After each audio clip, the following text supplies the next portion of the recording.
I know the layout. I'll tell you about it on the way.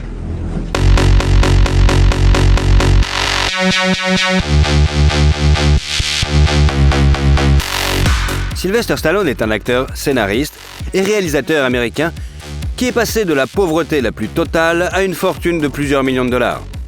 Comment il a connu un tel succès et ce qu'il le fait maintenant? Vous le découvrez dans notre vidéo.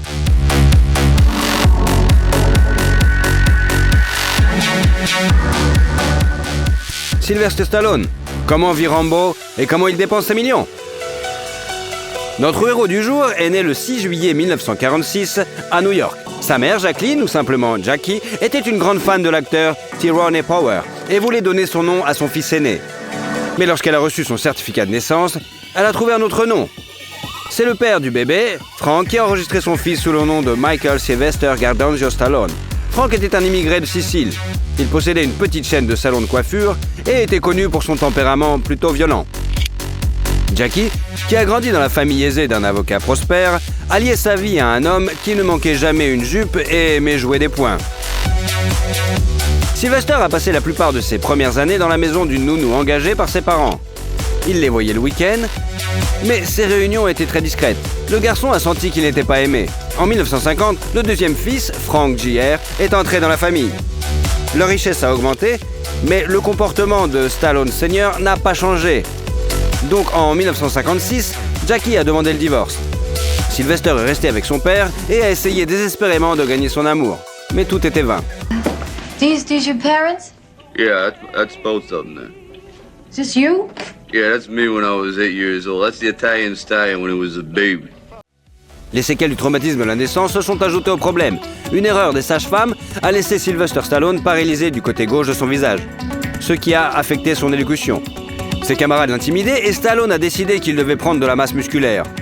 Il utilisait des pièces de voiture provenant de la casse et des matériaux de construction à cette fin, et en vieillissant, il s'est presque inscrit à une salle de sport d'ailleurs. À l'âge de 13 ans, Sylvester a été renvoyé de 14 écoles pour comportement violent et à 15, il se retrouve à l'académie militaire Charlotte Hall pour adolescents en difficulté. Il a ensuite emménagé chez sa mère, mais celle-ci est restée plutôt froide. Elle n'a embrassé son fils qu'une seule fois dans sa vie. C'était juste après son divorce. Au cours de ces années, Stallone a commencé à faire de la boxe et à jouer au football. Il a obtenu un certificat d'enseignement secondaire et est entré au collège, où il a commencé à jouer dans le théâtre étudiant. Puis, en 1965, il est parti étudier en Suisse dans une université américaine, tout en travaillant en noir comme entraîneur. On a ensuite supposé que c'était sa façon d'éviter de servir dans l'armée et d'être envoyé au Vietnam. Mais en 1991, l'acteur a intenté un procès en diffamation et a gagné. De retour en Amérique en 1967, Sylvester entre à l'université de Miami, se spécialise dans l'art dramatique et décide finalement de lier sa vie à la scène. En 1969, Stallone abandonne l'université et part à la conquête des théâtres de New York. Le jeune homme a essayé de jouer dans des films, mais les petits rôles ne résolvent pas les problèmes financiers malheureusement. À un moment donné, Sylvester était sans abri et a dormi dans une gare pendant 3 semaines au moins. Puis il a reçu une annonce pour un casting pour le film Party at the Kitty and Stad. C'était un film pour adultes, mais il n'y avait pas beaucoup de choix. Pour 2 jours de tournage en 1970, Sylvester a été payé $200. Et quand il est déjà devenu célèbre, le film a été réédité sous le titre The Italian Stud. Après un certain nombre d'autres petits rôles au cinéma, en 1971, l'aspirant acteur a participé à une production théâtrale franche de Score, qui a présenté dans 23 théâtres de New York. La plupart des réalisateurs refusent Stallone à cause de ses problèmes d'élocution. Il gagne donc son pain comme portier, videur dans un restaurant et même nettoyeur de cage dans une ménagerie. Sylvester partageait un appartement à New York avec sa petite amie Sasha Zack. Ils se sont mariés en 1974 et ont ensuite eu 2 fils, Sage et Sergio. Le plus jeune a été diagnostiqué autiste et n'apparaît pas en public, tandis que l'aîné Sage a réussi à jouer dans plusieurs films, mais est mort jeune en 2012 d'une crise cardiaque malheureusement. En 1974, il obtient un rôle dans The Lord of Flashback, pour lequel il dit avoir reçu 25 t-shirts en guise de paiement. Puis il part pour Hollywood. En 1975, l'acteur a joué dans le film Prisonnier de la 2e Avenue, Al Capone, Adieu ma beauté, des épisodes de plusieurs séries télévisées et le film d'action de science-fiction Death Stress Domine. Sylvester a été payé $700 par semaine pour ça. En mars de cette année-là, l'acteur a regardé le combat de Mohamed Ali et a été tellement inspiré qu'il a décidé d'écrire un scénario de film sur le fait de ne jamais abandonner quand on est boxeur. Il n'a pas quitté la maison pendant 92 heures et a porté l'histoire à l'écran par pure chance. Stallone avait auditionné pour un autre film, mais avait été refusé. Au cours de la conversation, il a mentionné qu'il écrivait toujours des scripts et que les producteurs lui avaient demandé une histoire sur Rocky. Dans un premier temps, le studio a offert à Sylvester 150 000 $, à la condition que le rôle principal soit tenu par un autre acteur. Après de longues négociations, les producteurs ont accepté que Rocky soit Stallone lui-même. Pour cela, l'acteur a accepté de réduire son salaire à 23 000 $. On raconte qu'à l'époque, son compte en banque n'était que de 106 $. Il ne pouvait plus se permettre de garder son chien, alors il l'a vendu pour 50 $. Pour récupérer son animal, Sylvester a dû payer déjà 3 000 et promettre un petit rôle dans Rocky d'ailleurs. D'ailleurs, le chien énorme a également joué dans le film. Look at his face. 64 fights. Look at that nose. See that nose? That nose ain't never been broken. 64 fights. I've had guys busted on it. I had guys chewing on it, twisting it, punching it. I mean, whack, boom. These guys are hitting my nose all the time. Never broke. I'm very proud of that. Not rare. That's rare. Le tournage a été difficile, tout comme la préparation du tournage. Stallone a même arrêté de fumer lorsqu'il a réalisé qu'il ne pouvait pas tenir 5 minutes sur le ring sans s'essouffler. Le film a connu un succès incroyable et a valu à Stallone 10 nominations aux Oscars. Stallone est alors devenu le 3e acteur de l'histoire à être nommé à la fois pour meilleur acteur, meilleur scénario. 3 statuettes ont été remises au créateur du film, dont celle du meilleur film. Après le film Feast et Paradise Alley, le premier film de Stallone, le 2e volet de Rocky est sorti. En préparation du tournage, Sylvester a accepté de se mesurer à son entraîneur au développé couché et s'est gravement blessé au muscle pectoral. Depuis, une moitié de sa poitrine est plus rêche que l'autre. En 1981 sont sortis le film d'action Nighthawks et un drame sportif, Escape to Victory, sur une équipe de football composée de prisonniers de guerre pendant la Seconde Guerre mondiale. Après le tournage, Sylvester a déclaré que jouer au football était plus difficile que de boxer dans Rocky. Par ailleurs, le film suivant sorti en salle était Rocky 3, pour lequel Sylvester a reçu 7 millions de $, suivi de la première du film Rambo, First Blood. Don't push it, I'll give you a war you won't believe.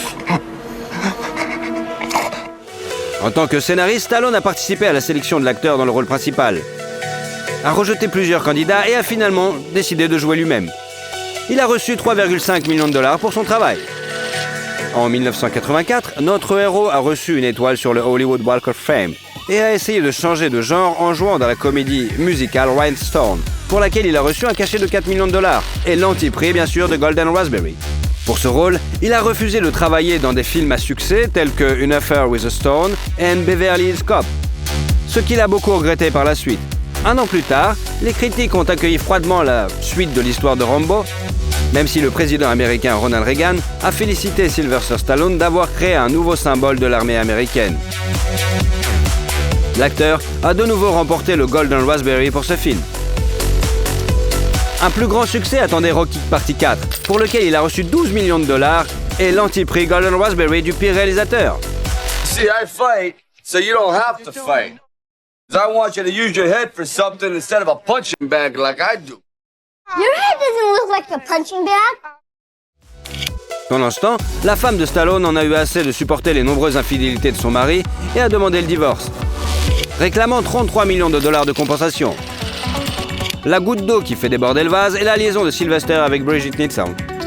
Ils se sont rencontrés sur le tournage de Rocky IV et se sont mariés en 85, mais le mariage n'a duré que 2 ans. En guise de cadeau d'adieu, Brigitte a poursuivi Sylvester pour 1 million. En 1986, Stallone présente le film d'action Cobra, pour lequel il reçoit 13 millions de $. Hey, dirtbag. You're a lousy shot. I don't like lousy shots. You wasted a kid. For nothing. Now I think it's time to waste you. Il est intéressant de noter que la voiture du personnage principal, une Mercury Monterey de 1950, appartenait également à Silverstone dans la vie. 9 ans plus tard, la voiture a été volée dans son garage. Mais en 2009, elle a été retrouvée. Et avec la voiture, 3 millions de $ d'indemnisation. Le projet suivant de Stallone est le film Over the Top, avec un cachet de 13 millions. Et en 1988, sort Rambo 3. L'acteur a reçu 16 millions de dollars et encore un Golden Raspberry pour cette œuvre magnifique. Dans les années suivantes, avec Sylvester, est sorti le film Lock Up, Tango and Cash, Rocky V, Oscar, Demolition Man et Cliffhanger. Et pour chacun d'entre eux, l'acteur a reçu 15 millions de dollars. Sylvester a joué dans Cliffhanger pour surmonter sa peur des hauteurs. You want to do it? Do it. No. You live with it.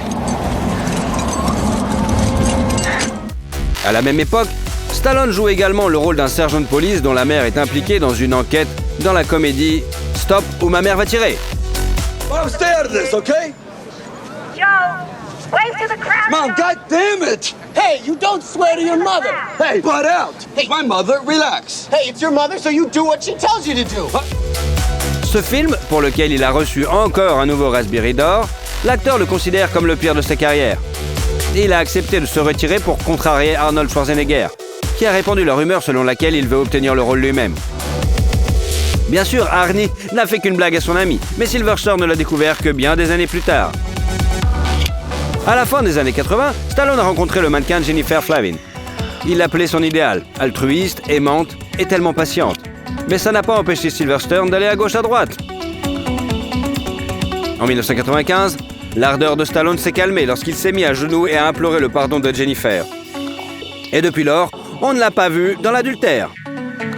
Quelques années plus tard, le couple s'est marié et a eu 3 filles. Curieusement, lorsque les journalistes de la publication de The Star ont décidé d'offrir à Silverstone pour son 50e anniversaire un album avec toutes ses femmes, il s'est avéré qu'elles étaient 595. Parmi les maîtresses de l'acteur figurait la chanteuse Cher, qui a ensuite traité l'homme de néandertalien, ainsi que les mannequins Linda Evangelista, Cindy Crawford, Naomi Campbell, Janice Dickinson. Pendant ce temps, la filmographie de l'acteur s'est enrichie de la bande Le Spécialiste avec un cachet de 12 millions de dollars. Il a reçu 15 millions chacun pour les films d'action Assassin et Judge Dredd et dans Deadlight. En 1996, Sylvester a gagné 17,5 millions de dollars et a surmonté une autre de ses peurs, l'espace confiné. Pour diversifier son CV et jouer un rôle sérieux, Stallone a accepté de jouer dans le thriller Cops pour seulement 60 000 dollars. There's got to be a way out of this for everyone. So I say, why don't we all go in tomorrow together? Freddie, I invited men, cops, good men to live in this town. And these men, to make a living. Selon lui, il était intéressant de travailler dans ce film. Il s'est amusé vraiment, mais cela n'a pas aidé sa carrière, et sa santé non plus. En prenant du poids pour le rôle, Sylvester a développé une sciatique, des palpitations, des problèmes digestifs et des maux de tête. Suivent la comédie ratée Burn Hollywood Burn, le dessin animé Ants, où l'acteur a doublé l'un de ses rôles, et en 2000, la première du film d'action Get Carter, pour le rôle duquel Sylvester Stallone a reçu 20 millions de dollars. La même année, il a reçu un autre Golden Raspberry en tant que pire acteur du siècle. Le scénario de son projet suivant, The Driver, en 2001, Sylvester l'a écrit lui-même, pour lequel il a reçu 20 millions de dollars. Il est devenu connu comme le film de sport automobile le plus irréaliste jamais réalisé. Puis après les bandes Detox, avec un cachet de 20 millions de dollars, Avenging Angelo, Shade, la comédie Spy Kids 3 Game Over, pour laquelle il a remporté le Golden Raspberry, et la série Las Vegas, Stallone est retourné à ses personnages légendaires dans Rocky Balboa et Rambo. And there isn't one of us that doesn't want to be someplace else. But this is what we do. Who we are. En 2007, il a été pris en flagrant délit de contrebande d'hormones illégales en Australie pour développer sa masse musculaire. L'acteur a plaidé coupable et a finalement payé plus de 11 000 dollars d'amende et de frais de justice. En 2009, Stallone est apparu dans le film de Bollywood, Dame Love, et un an plus tard, il a rassemblé toute sa vieille bande et a présenté au public le film d'action The Expendable. Yeah, should have shot him when I had a chance. Big Barney Ross. Bigger Trent Mouse. What are you doing? Praying for Brooke? Could be. Malgré une nomination au Golden Raspberry pour la réalisation, le film a reçu de bonnes notes et a été rentabilisé 3 fois au box-office. En outre, The Expendable a fait de notre héros le seul homme de l'histoire d'Hollywood à jouer dans des films qui ont été en tête du box-office pendant quand même 5 décennies consécutives. Et durant cette période de film, il a quand même été blessé plusieurs fois, environ 14 fois. Et a eu plusieurs côtes cassées, bien sûr, mais comme d'habitude. On a pu entendre la voix de Sylvester dans le film My Boy in the Zoo en 2011. Et il a été intronisé au Boxing Hall of Fame la même année. Certains fans de ce sport n'étaient pas ravis, car Stallone ne se produisait plus sur le ring, mais jouait seulement dans des films. D'ailleurs, l'acteur de boxe n'est pas seulement associé au rôle de Rocky dans les années 80. Il a été le manager des matchs de boxe et dans les années 2000, il a lancé une émission de télé-réalité intitulée The Contender, dont les participants se disputaient un contrat sur le ring professionnel. En 2012 est arrivée la suite de The Expendable 2, qui est devenue encore plus divertissante et dont Sylvester Stallone a gagné 15 millions de dollars. Et bientôt, sa filmographie a été rejointe par un film au titre similaire, Bullet to the Head, où Sylvester Stallone a reçu 12 millions de dollars pour son travail. S'ensuit un tournage commun avec Schwarzy, le film d'action Escape Plan, pour lequel Sylvester Stallone a reçu 10 millions de dollars. Le film sportif Grudge Match, le film Reach Me et le troisième partie de The Expendable. Pour cela, notre héros a reçu 15 millions de dollars. En 2015, Stallone a prêté sa voix au dessin animé Ratchet & Clank et a présenté une autre suite de l'histoire de boxeur Creed, The Legacy of Rocky, pour laquelle il a remporté un Golden Globe Award. You're gonna take a beat, you're gonna take this, you're gonna get knocked down, you're gonna get up, and you're gonna see if you got the right thing. But you gotta work hard. I swear to God, if you're not gonna do it, I'm out. 3 ans plus tard, le deuxième volet du film est sorti, et entre les deux, Les Gardiens de la Galaxie partie 2. Et aussi un film d'animation, Animal Crackers. Le portfolio de Stallone s'est rapidement enrichi de films tels que Le Point de Retour, le deuxième et troisième partie du film d'action de science-fiction Escape Plan, et en 2019, le 5e film Rambo au titre révélateur, The Last Blood. I want you to feel my rage, my hate, when I reach into your chest and rip out your heart. Selon les critiques, la fin de l'histoire de ce héros ne s'est pas très bien passée. Mais Sylvester Stallone pense que Rambo peut encore être appelé l'incarnation des jeunes soldats et souhaite que n'importe quel réalisateur fasse un préquel sur son enfance ou sa jeunesse. En 2021, l'artiste joue le rôle de King Shark dans le film d'action super-héroïque Suicide Squad. Basé sur les bandes dessinées du même nom, et en août 2022, il apparaît dans le rôle d'un super-héros vieillissant dans le film Samaritan. Stallone a de grands projets pour l'avenir. Il est récemment revenu à la télévision dans la série policière King of Tulsa. Il apparaît dans Les Gardiens de la Galaxie partie 3 et se prépare à sortir la partie 4 de The Expendable. Il a également l'intention d'étendre la franchise en créant une série et une version féminine du célèbre blockbuster. Il est réellement révélé que Sylvester prépare un reality show impliquant les membres de sa famille. Bien que Stallone apparaisse le plus souvent à l'écran avec une arme à feu, dans la vie, après qu'un de ses amis ait été tué par balle, il demande l'interdiction des armes à feu aux États-Unis. Depuis son enfance, Sylvester aime peindre et dessiner. 2 de ses œuvres lui ont rapporté 90 000 dollars. Mais ce n'est qu'une petite partie de sa fortune, estimée environ à 400 millions de dollars.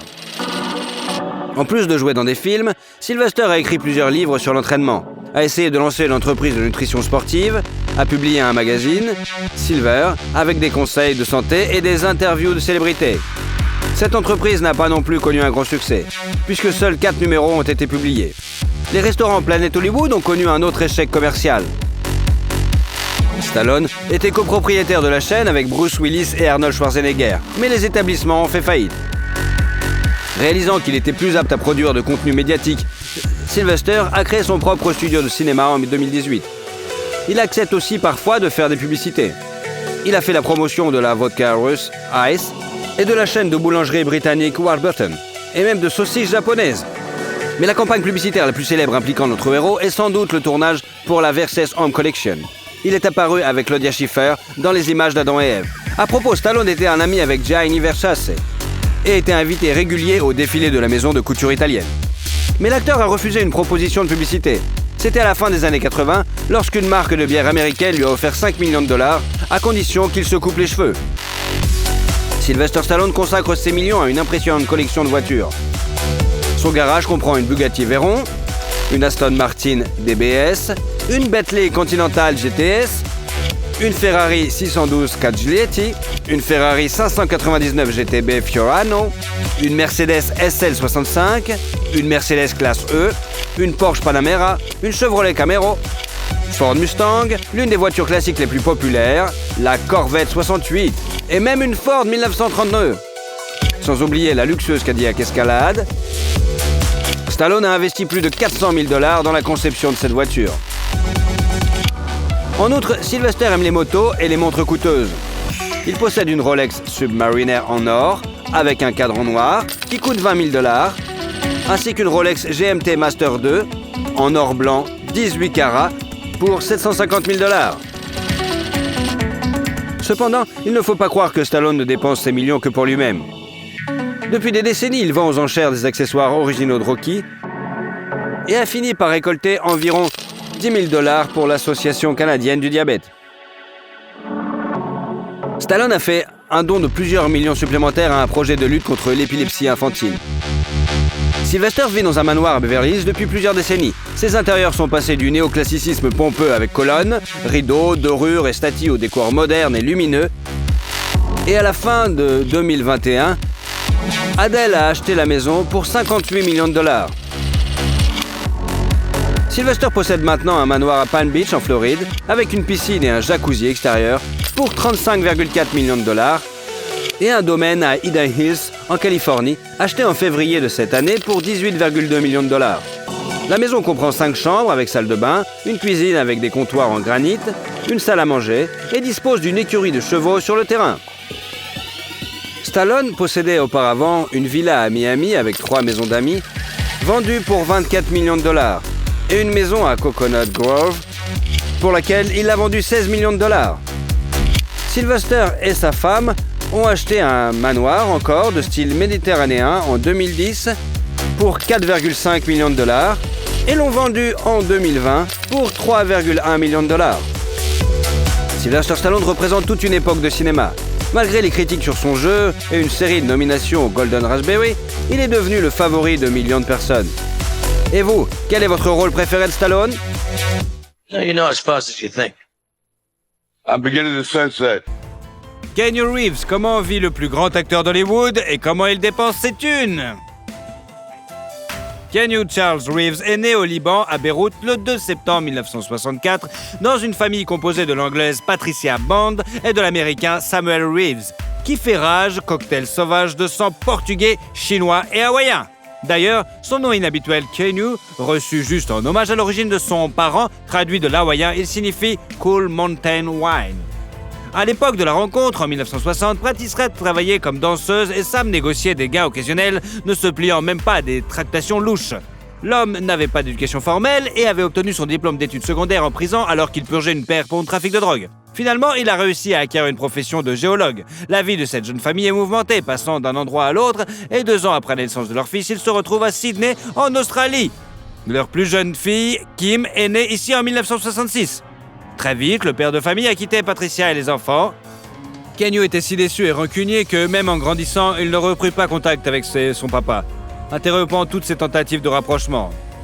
Après le continent vert, les Reeves s'installent d'abord à New York, où Patricia devient une costumière à succès, avant de s'installer à Toronto, au Canada. Elle se marie encore 3 fois et a une fille, Karina Miller, avec son 3e mari. Mais tous ces mariages se brisent invariablement. L'éducation n'a pas été facile pour Keanu, car le garçon a été diagnostiqué dyslexique, ce contre quoi il essayait de lutter avec l'aide d'orthophonistes et de psychologues. Mais ce n'est pas sans raison que cette maladie est appelée une maladie de génie. Reeves a lu une foule de livres dont Proust, ce qui l'a aidé à développer sa persévérance, son assiduité et une mémoire proche du phénoménal. En outre, il jouait très bien aux échecs et enfant, il surpassait certains adultes, gagnant $1 pour ses gains. Aujourd'hui encore, Keanu aime lire les journaux dans les pages contiennent des problèmes d'échecs. Quel garçon canadien ne joue pas au hockey dans son jardin? Reeves a été repéré par un entraîneur local et invité dans l'une de ses écoles. Il était gardien de but dans l'équipe de ses enfants, mais ses coéquipiers affirmaient qu'il n'avait pas le physique nécessaire pour ce rôle, compensant par son agilité et sa capacité de saut étonnant, ce qui lui a valu le surnom de The Wall. D'ailleurs, ses coordonnées figurent toujours dans la base de données internationale des joueurs de hockey et il aime jouer pour lui-même et encourager les Maple Leafs de Toronto. En plus du sport, Keanu a fréquenté le club de théâtre et après une blessure, il a dû oublier un grand avenir sportif. Alors Keanu s'est concentré sur son deuxième hobby. À l'âge de 9 ans, il s'est essayé pour la première fois à la scène théâtrale dans la comédie musicale Damn Yankees et à 15 ans, il a brillé sur scène dans le rôle de Mercutio de Shakespeare. À 17 ans, le garçon abandonne l'école et quitte la maison pour sa petite amie nommée Pat. Il n'a jamais obtenu son diplôme. Il a dû se payer sa vie libre en cherchant des petits boulots, notamment en tondant les pelouses des autres et en faisant des spaghettis dans des cafés italiens.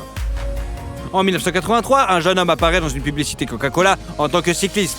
Reeves se souvient encore avec chaleur et rire de ce tournage, car ils ont dû tourner en hiver prétendant qu'ils ne se languissaient de la chaleur. Par la suite, les publicités naïves se sont multipliées, notamment pour les appareils photo Canon et pour Santoni, un whisky japonais. Parallèlement, Keanu Reeves a joué dans des petites séries télévisées et des courts-métrages. Et son premier grand rôle était dans un film, le film Young Blood, où il jouait le gardien de but d'une équipe de hockey et a reçu un cachet de $3,000. Après la sortie du film en 1986, Keanu, avec l'aide de son premier beau-père, le réalisateur de Broadway Paul Haran, a obtenu une carte verte américaine et s'est installé à Los Angeles. Là, il a trouvé un agent et sur ses conseils, il a utilisé pour la première fois un pseudonyme, car il trouvait le nom de Keanu trop exotique. Ainsi, dans certains films, il apparaît sous le nom de Norman Reeves et Chuck Spudane, du nom d'une rue de Toronto. La fin des années 80 a été pour Keanu Reeves l'occasion d'un bon départ dans le grand cinéma. En 1988, est sorti des films tels que Liaison dangereuse, Last Night, Eternal Song et Prince of Pennsylvania. Se suivent les films Parents, La vie sous la mer et Les incroyables aventures de Bill et Ted ont été suivis par une série et une suite du même nom. Après I Love You to Death, Tune Up the Radio Tomorrow, My Own Private Idaho, le véritable point culminant fut le film d'action Quest of Wave. Patrick Swayze était son partenaire sur le tournage. Mais Keanu était si bien dans le cadre qu'il a remporté le MTV Movie Awards de l'homme le plus désirable. You mad? Yeah, I'm mad! Good and mad! Yeah! What do you want to do about it? Feels good, doesn't it? Like you're still alive, right? Yeah! Well, since you're still alive, and you're not in the box just yet, why don't you tell me this theory of yours and we'll go get these guys? L'énorme succès est également devenu un tournage dans le film Dracula qui est sorti en 1992. Fait intéressant, dans le film, Reeves et Winona Ryder ont été mariés par un vrai prêtre roumain, et c'est maintenant un sujet de plaisanterie favori. Les appeler mari et femme, quoi. En 93 sont sortis sur les écrans le film Even Cowboy Girls Are Sometimes Sad, Much Ado About Something et le drame philosophique coloré Little Buddha. Pour le rôle principal, Keanu a dû perdre beaucoup de poids et suivre un régime strict à base d'orange et d'eau. Le public et les critiques ont évalué l'œuvre de manière polaire. Les uns étaient ravis, tandis que d'autres ne comprenaient pas pour qui ce film était fait et réprimandaient les acteurs. Une critique courte mais permanente a été donnée au film par le Dalai Lama, qui a loué avec modération, mais a fait remarquer que Bouddha ne peut pas être petit. Never seen it. I've not even seen my own city. I must see the world, Yashodhara, with my own eyes. Dès l'année suivante, l'acteur fait éruption dans le monde des stars de premier plan. Après sa prestation dans Breaking Bad, le réalisateur du film d'action Speed ne voyait personne d'autre que Keanu Reeves pour le rôle principal. Le film a été un énorme succès et sa partenaire était rien d'autre que Sandra Bullock, avec qui Keanu était toujours très ami. Bien qu'il soit dit qu'entre les interprètes des grands rôles, la romance a été éphémère. Reeves a reçu une rémunération d'$1 million pour son travail sur ce film. Shot me. I can't believe it. They're giving you a medal for shooting me, you little prick. Harry, you told me to. Member of the Los Angeles Police Department. Mais lorsque le film est sorti, le travail sur un autre film, John Imnovich, était effectivement terminé. Cependant, les responsables de Sony, voyant le succès de Speed, ont exigé de refaire la plupart des scènes pour ajouter des bagarres et des fusillades. À l'origine, le film était censé être un film de science-fiction atmosphérique aux accents noirs et cyberpunk. Must have been pretty good at memorizing, huh? Implant. Wet wired. I had to dump a chunk of long-term memory. You had to dump a chunk of what? My childhood. Your childhood. Ces films suivants furent A Walk in the Cloud, Clinch Reaction, Sensing Minnesota et Suicide. La paire de la filmographie de Keanu Reeves, à juste titre considéré comme un thriller mystique, Devil's Advocate, sorti en 1997. What are you? Oh! I have so many names. Say. Call me Dad. Pour pouvoir participer à ce film, il a dû refuser une offre de rôle dans le suite de Speed, ainsi qu'une partie de son cachet qui s'élevait à $8 millions, pour assurer la participation d'Al Pacino au projet. 2 ans plus tard, le monde était déjà secoué par le film d'action culte de science-fiction The Matrix. La préparation du tournage a été colossale, les acteurs se sont entraînés pendant plusieurs mois. La veille de l'entraînement, Keanu s'est blessé aux vertèbres verticales, ce qui l'incommode encore davantage aujourd'hui. Tous les jours, il doit porter un bandage spécial. Un autre sacrifice qu'il a dû faire pour la scène du réveil de Neo dans la capsule. L'acteur a perdu près de 10 kilos et s'est rasé tous les poils de son corps, y compris les sourcils. Wow, that sounds like a really good deal. But I think I got a better one. How about I give you the finger and you give me my phone call. Au début des années 2000, après Matrix, on attendait à ce que l'acteur qu'il fasse quelque chose d'extraordinaire. Mais ce qui a suivi est une série de films que les critiques ont qualifiés de moyens.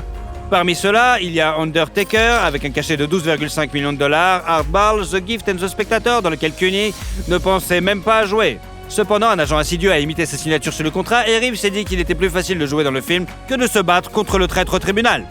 En 2001, sort le mélodrame Sweet November qui n'a suscité aucune vague d'éloges, mais qui est devenu très important pour Keanu Reeves, qui a vécu une tragédie personnelle et voulait juste jeter ses sentiments à l'écran. What do you do, by the way? I'm in advertising. Advertising. So you enjoy? People tend to enjoy what they're really good at. C'est presque la seule fois où Keanu Reeves lui-même a couru après le réalisateur, le persuadant d'accepter le rôle principal pour lui. Le fait qu'en 98, il ait rencontré le petit ami de sa sœur, Jennifer Sim, lors d'une fête. Flashhead, un sentiment, et Reeves, convaincu de tout le monde qu'il était un célibataire endurci et que tout le monde voulait l'avoir.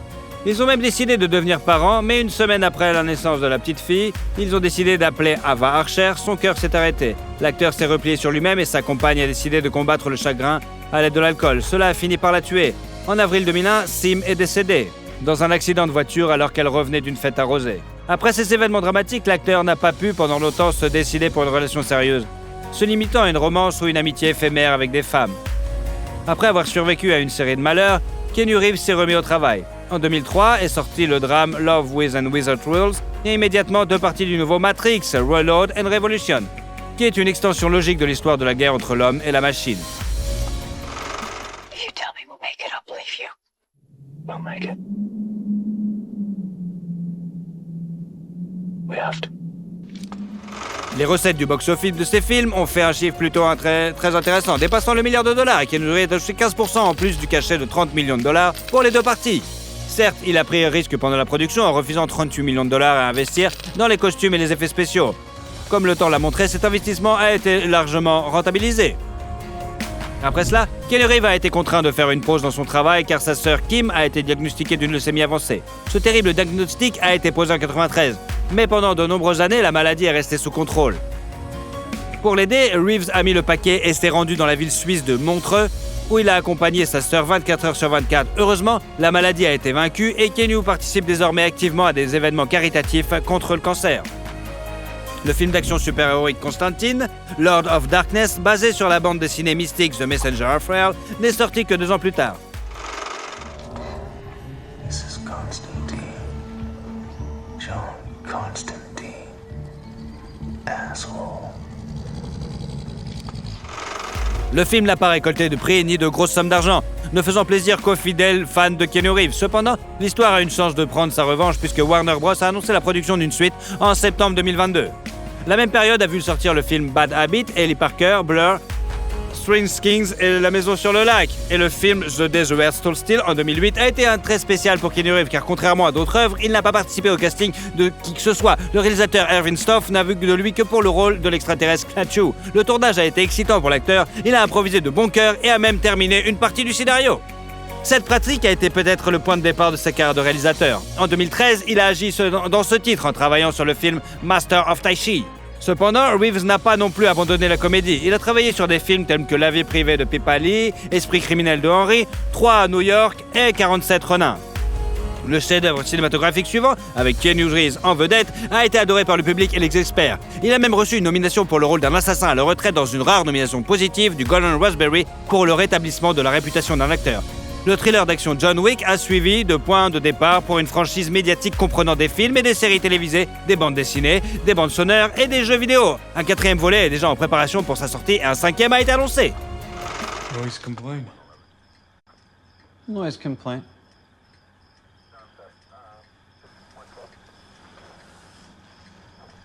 You working again? No, just sorting some stuff out. Plus tard, l'acteur a joué dans Woo's Woo's, The Protector, Ghost Daughter, The Neon Demon, Bad Party, reproduction, To Be One, The Professional, How to Marry a Bachelor, Maybe It's Over, Between Two Ferns and Bill and Ted. Il y a dans la filmographie de notre héros un film assez unique, une comédie policière Keanu, racontant les aventures de ses deux copains, sauvant son chaton. Le nom et la voix du chaton dans la version anglaise appartiennent à Reeves. D'ailleurs, ce n'est pas la seule fois que l'acteur a prêté sa voix à des personnages, par exemple dans Toy Story 4. En 2021 est sorti le film des sœurs Wachowski, The Matrix Resurrection. I felt either I'm having a mental breakdown again, or I'm living inside a computer-generated reality that has imprisoned me. Again. Et un an plus tôt, pour le grand plaisir des joueurs, est sorti le jeu Cyberpunk 2077, créé par les programmateurs polonais sur la base du jeu de société présenté en 90. Keanu a donné au personnage principal du jeu sa propre image et a présenté la nouveauté avec un clip publicitaire dynamique. Test of a person's true value? Death. Facing it, staring it down. You still got a chance to be somebody. Keanu Reeves est l'un des acteurs les plus riches d'Hollywood. Sa fortune est estimée à 380 millions de dollars. Le rapport entre son cachet unique et ses gains totaux est un record historique que personne ne peut battre depuis 2003. Reeves est heureux de dépenser son argent en cadeaux, ainsi tombé sous ses bonnes grâces chanceux presque toute l'équipe de la première Matrix. Après la fin du tournage, Keanu Reeves aurait donné 75 millions de dollars, faisant du jour au lendemain des maîtres de costumes et des effets spéciaux des millionnaires. Après le tournage de Round, l'équipe des cascadeurs a également eu la chance de recevoir une Harley de Keanu Reeves. Pendant longtemps, il ne s'est même pas soucié de savoir où vivre et considéré comme normal de louer un appartement ou une chambre d'hôtel. Ce n'est qu'en 2003 que Keanu Reeves a obtenu une maison permanente. Son choix s'est porté sur une villa très intéressante, construite en 1988 dans les collines d'Hollywood à Los Angeles, d'une valeur de près de 5 millions de dollars. La propriété s'élance sur 40 hectares et comprend une maison réalisée dans l'esprit du constructiviste, un garage, un étang avec des poissons décoratifs et bien sûr une longue piscine. Keanu Reeves a créé les intérieurs de sa maison de sa propre main. Il a choisi les matériaux de finition, sélectionné les meubles, le textile et les décorations. Il n'a pas construit de clôture ni de haies à une certaine époque. Il n'a même pas fermé les portes. Lorsqu'il s'agit de voitures, Keanu Reeves est un grand fan de Porsche. C'est pourquoi il possède une magnifique Carrera 4S dans son garage. En grandissant, on raconte que Keanu Reeves n'arrivait pas à décider ce qu'il voulait faire, choisissant entre une carrière de physicien nucléaire et une carrière de coureur automobile. On peut dire que sa passion pour la vitesse et les moteurs rugissants, il l'a complètement incarné dans la vie. Et si une Porsche n'est qu'une passion pour lui, les motos peuvent être considérées comme un véritable amour. Quand il avait 22 ans, il a vu une jolie fille sur une Kawasaki Enduro. Kenny a emprunté sa moto et lui a demandé de lui apprendre à la manier. Depuis lors, il a eu beaucoup de machines dans sa vie, notamment une Kawasaki, une Suzuki, des Harley. En 2011, tout cela l'a conduit à la création de sa propre marque, Arch Motorcycle, une entreprise qui produit des motos personnalisées et dirigée par 2 personnes seulement, Keanu Reeves et le mécanicien Gerd Hollinger. En général, l'acteur se déplace facilement dans les transports publics. On peut souvent l'apercevoir parmi les passagers du métro et même témoigner de son comportement de gentleman. Keanu s'habille également de manière très simple et seulement quand il se sent à l'aise. La plupart du temps, il s'agit de jeans extensibles, de t-shirts, de vestes de couleur sombre et de grosses bottes. Il peut même arriver qu'il se présente à un prix prestigieux avec de vieilles baskets. Cependant, en 2019, Reeves est devenu l'égérie de la maison de couture Saint-Laurent, grâce à laquelle les fans ont pu apprécier la proue et le plus cool de leur acteur préféré. D'étonnantes photos en noir et blanc montrent Keanu Reeves vêtu de pantalons stricts, de chemises teintes en cravate et de liftmaker insolents étaient tous aussi attendus que ses nouveaux films. De son propre aveu, Reeves est maintenant entré dans son âge le plus agréable. Il a enfin un partenaire de vie avec qui il a commencé à apparaître en public depuis 2019. Depuis longtemps, Keanu Reeves et l'artiste Alexandra Grande sont amis. Elle a même aidé l'acteur à publier un livre, Ode to Happiness. Jusqu'à présent, le couple n'a pas fait de commentaires sur un éventuel mariage, mais les photos disponibles sont pleines d'affection mutuelle. Keanu admet qu'il est devenu assez sage, calme et plein d'émotions. Il se réveille facilement le matin et ne fait que ce qu'il a envie de faire. Il peut aller courir ou jouer à son basket favori, ou rester à la maison et passer la journée avec des amis à cuisiner quelque chose de délicieux et à boire du Bordeaux. Il peut d'ailleurs prendre un bon verre de whisky avec un gros glaçon quand il ne s'est pas occupé à travailler. Il mange avec modération en essayant de ne pas trop manger. Son régime se compose de poulet, de légumes, de riz, mais qu'il aurait aperçu parfois un steak ou une pizza. Les chips et le coca ne sont pas non plus interdits. Le plat phare de Keanu Reeves est la gaufre belge avec du beurre et du sirop d'érable. On s'en fout! Pour l'acteur, cette combinaison d'un régime sain et d'un aliment interdit occasionnel est la recette de sa jeunesse. Parfois, sa réticence et sa proximité sont perçues par les gens comme la manifestation d'une sorte de souffrance mentale. Ainsi, le 15 juin 2010, une photo de Keanu Reeves prise par le photographe d'un tabloïd a circulé dans le monde entier. On y voit Reeves assis sur un banc avec un sandwich, incarnation de la mélancolie et du désespoir universel. La photo a fait beaucoup de bruit, beaucoup s'inquiétant sérieusement que quelque chose ne va pas avec la star. Une telle réaction a fortement surpris l'idole du public. Il s'avère qu'il était juste en train de réfléchir et avait faim. Cependant, cela n'a pas empêché les fans pleins d'esprit de créer immédiatement une bonne centaine de mèmes où le pensif Reeves est assis en compagnie d'une variété de personnages de Staline et Churchill en passant par les SEALs et les constructeurs de gratte-ciel à New York. Ils ont même décidé d'instaurer une journée spéciale Keanu Reeves, qu'une publication célèbre désormais chaque 15 juin. Et le héros du tumulte est heureux d'insérer une illustration faisant référence à cette journée dans sa bande dessinée. Bergerac. La bande dessinée, dont Keanu Reeves est le personnage principal, a été tellement appréciée par les lecteurs à la sortie en 2021 que Netflix tourne déjà une série animée et un long métrage basé sur cette bande dessinée. Peut-être verrons-nous un jour Keanu Reeves sur la scène de Broadway, car son rêve est de jouer dans une comédie musicale. Et pourquoi pas? Après tout, il n'est pas seulement un acteur, il est aussi un musicien. Il a joué de la basse dans le groupe de Dog Star dans les années 90 et a ensuite joué dans le groupe grunge Becky. Keanu Reeves est d'une star de taille incroyable, acteur talentueux et brillant, mais contrairement à nombre de ses collègues, il n'est pas arrogant, compréhensible et considéré par tous comme une personne très proche et accessible. Quand il est fatigué, il aime boire du thé chaud avec du citron et du miel. Quand il a besoin de s'arrêter et de réfléchir, il s'assoit sur un banc alors qu'on s'en bat les couilles dans le parc et se regarde sans rien remarquer autour de lui. Malheureusement, la vie nous réserve parfois des surprises désagréables et défis que nous devons tous relever. Dans ces moments-là, il dit « Ne laisse pas la peur t'envahir et pas peur, n'abandonne pas !» Alors, vous êtes d'accord avec Keanu Reeves? A bit. But let's say it was my real grave. What would you write? Here lies Johnny Silverhand. Si vous aimez la vidéo, vous pourrez nous suivre et ne louperez jamais aucune vidéo. Alors, allez-y!